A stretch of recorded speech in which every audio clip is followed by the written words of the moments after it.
لیجیے اسلام اور قادیانیت کے عنوان پر مکالمہ پیش کرنے کے لیے میں دعوت دیتا ہوں مولوی سید حسن سلمہ کو شعر کے ساتھ کہ موجے گل موجے سما موجے سحر لگتی ہے، موجے گل موجے سما موجے سحر لگتی ہے، سر سے لے کر پاؤں تک وہ سما ہے کہ نظر لگتی ہے، سر سے لے کر پاؤں تک وہ سما ہے کہ نظر لگتی ہے، دل کی رگ رگ میں بسی ہے تیری آمد کی مہک، دل کی رگ رگ میں بسی ہے تیری آمد کی مہک، آج کی رات تو خوشبوؤں کا سفر لگتی ہے، آج کی رات تو خوشبوؤں کا سفر لگتی ہے۔ موصوف اپنے رفقا کے ساتھ تشریف لائے۔ السلام علیکم۔ وعلیکم السلام ورحمۃ اللہ وبرکاتہ۔ ارے چچا، کیا بات بھیا؟ ارے چچا، ہم بہت دور سے آئے ہیں، آج آپ کے گاؤں میں ٹھہرنا چاہتے ہیں۔ تو ٹھہر جا، تمہارے واسطے ہمارا گھر حاضر با، چلو گھر۔ اچھا، پہلے تھوڑا یہاں کھڑے کھڑے بات کر لیتے ہیں، پھر گھر چلیں گے۔ جیکسن تمہاری مرضی، مگر کھڑے کھڑے کہاں بیٹھا، اچھا بات ہے۔ کوئی بات نہیں، ٹھیک ہے، ایسا ہی اچھا لگتا ہے۔ خیر سنیے، آپ کو معلوم ہے کہ محمد رسول اللہ صلی اللہ علیہ وسلم کے بعد دوسرے نبی اس دنیا میں آئے ہیں جو لوگوں کو سچے دین کی دعوت دیتے ہیں۔ ارے کیا کہا تو صاحب، رسول اللہ کے بعد کیسے کوئی نبی آئی؟ کون نبی تو آخری نبی ہوا۔ یہی تو افسوس ہے، آپ کو معلوم نہیں، کیا کسی نے آپ کو بتلایا نہیں؟ ارے یہ بتاوے کا بات ہے، یہ صاحب بتائیں کہ ہمارا نبی بات کونوں نبی نہ آئی۔ ہمار مولوی صاحب جمعہ میں یہی بیان کیا نہیں، مولوی صاحب بیان کرت رہے کہ ہمار ایمان کی بات با، اور ہمار بابا اور چچا سے بھی ہم یہی سنت رہے ہیں، وہ دونوں بھی مولوی صاحب ہیں۔ دیکھو چچا، سوچو، اس دنیا میں بہت سے نبی آئے ہیں نا؟ ہاں آئے ہیں، ہم تو سن لیا کہ 1,24,000 آئے ہیں۔ ٹھیک اسی طرح ایک نبی نیا آیا ہے، کیونکہ کوئی بھی نبی آتا ہے تو وہ بگڑی ہوئی قوم کو سدھارتا ہے، سچائی کا راستہ دکھاتا ہے۔ جب ایک نبی چلا جاتا ہے تو اللہ تبارک و تعالیٰ کوئی نبی بھیجتا ہے جو لوگوں کے ایمان کو صحیح کرتا ہے۔ اسی طرح محمد صلی اللہ علیہ وسلم کے بعد قوم مسلم میں بگاڑ آ گیا ہے، اس لیے اللہ تبارک و تعالیٰ نے ایک نبی پیدا کیا ہے۔ وہ نبی کہاں کا جو ابھی نوا آئے ہیں؟ وہ نبی قادیان میں پیدا ہوئے تھے، ان کا انتقال ہو گیا، اب ان کا دین زندہ ہے۔ ارے بھیا، جب وہ نبی مر گئے تو وہ کے مان کے کہاں ہوئی؟ اب جب کوئی نوا نبی آئے تو ہم کو بتا دیں، ہم اسے ذرا بات کریں۔ کیا بات ہے رحیم چچا، یہ صاحب کون ہے، کہاں سے آئے ہیں؟ ارے انجینئر بابا، تو ہی پوچھ لا کہاں سے آئے ہیں، ایسے ہی سارا ہمارا مہمان با، آج ہی ہمارے گھرے رہے۔ جی فرمائیے، آپ کہاں سے تشریف لائے ہیں؟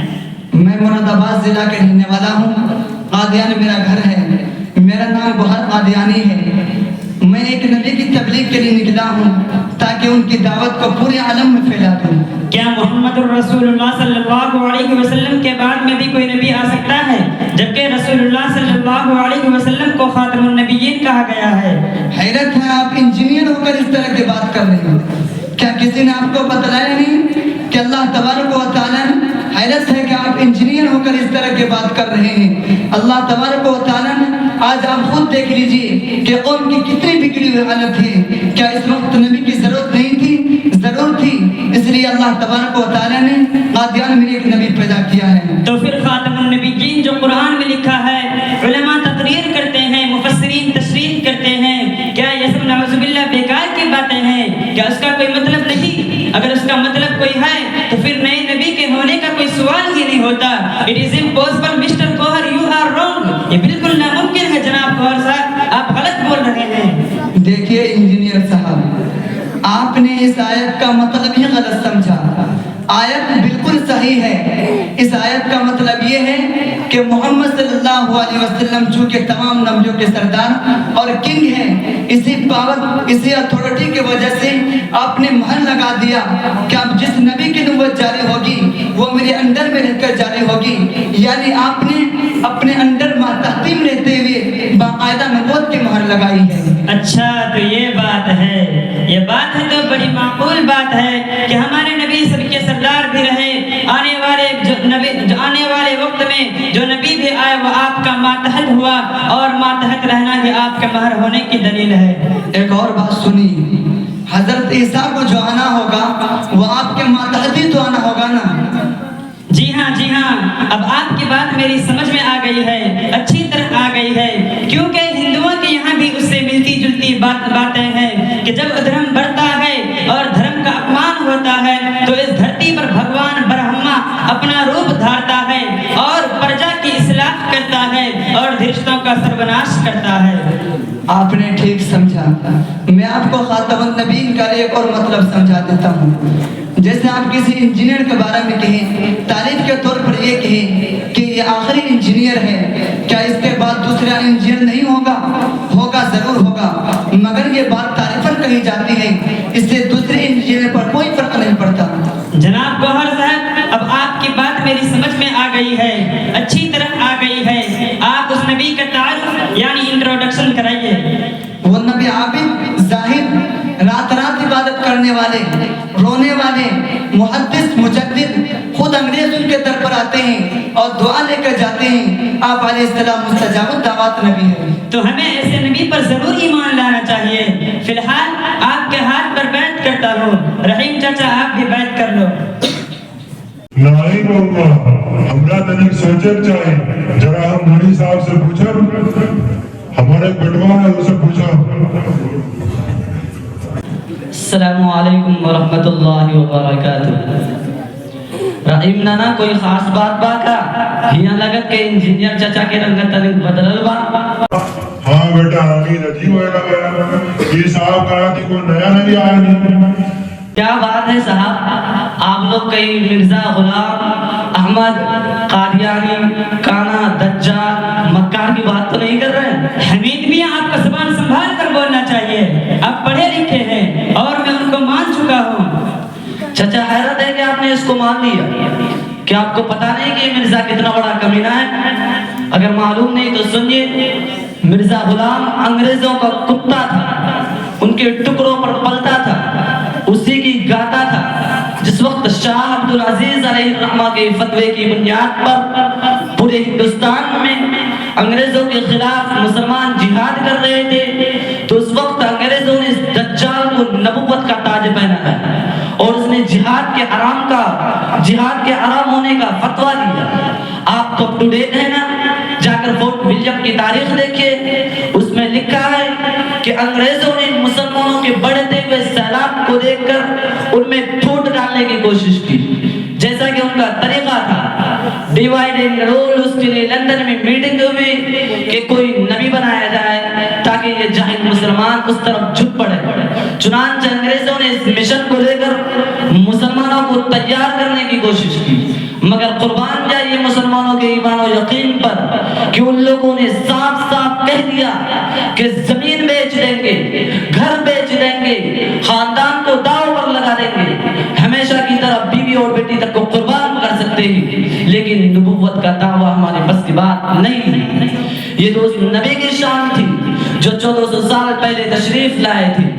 آخر میں وہ انگریز لوگ اس کمبخت سے ملے اور اس کمبخت نے مال و دولت کی لالچ میں سب کچھ مان لیا۔ اس تاریخ میں یہ بھی لکھا ہے کہ جب اس کو بڑے آفیسر کے پاس لے گیا تو اس نے منہ پھیر لیا اور کہا کہ اس دجال کو پکڑ لائے۔ ارے نبی کا چہرہ ہی کم سے کم ایسا ہوتا ہے کہ جسے دیکھ کر ایک دو نہیں بلکہ ہزاروں جان قربان اور ہزاروں دل ایمان لے آئے، جبکہ یہ شخص کانا ہے، اس کی ایک بتی غائب ہے۔ جب ہم ایک بلب والی گاڑی کو راستے پر چلنے نہیں دیتے تو اس کو کون چلنے دے گا؟ اس کا تو ایک لائسنس ہی غائب ہے۔ جب ایسی بات تھی تو یہ نبی کیسے بنا دیے گئے؟ کیا آپ کو معلوم نہیں کہ مجبوری کا نام مہاتما گاندھی ہے؟ اسی طرح اسے بنایا گیا۔ ارے چچا، یہ شخص تو بدمعاش، زناکار اور ایک نمبر کا جھوٹا تھا۔ ہزاروں جھوٹ بول کر تو انگریزوں سے پیسے ہٹے ہیں اور بے شمار جھوٹ تو دعوائے نبوت میں بولا ہے جو تاریخ کے صفحات میں موجود ہیں۔ ارے صاحب، ہمارے مرزا علیہ السلام نے تو صرف 15 ہی 20 جھوٹ بولے تھے۔ اتنا سا جھوٹ سے ان کی اتنی بڑی نبوت پر کیا فرق پڑے گا؟ اور رہا زناکار رہنا، تو آپ کو معلوم نہیں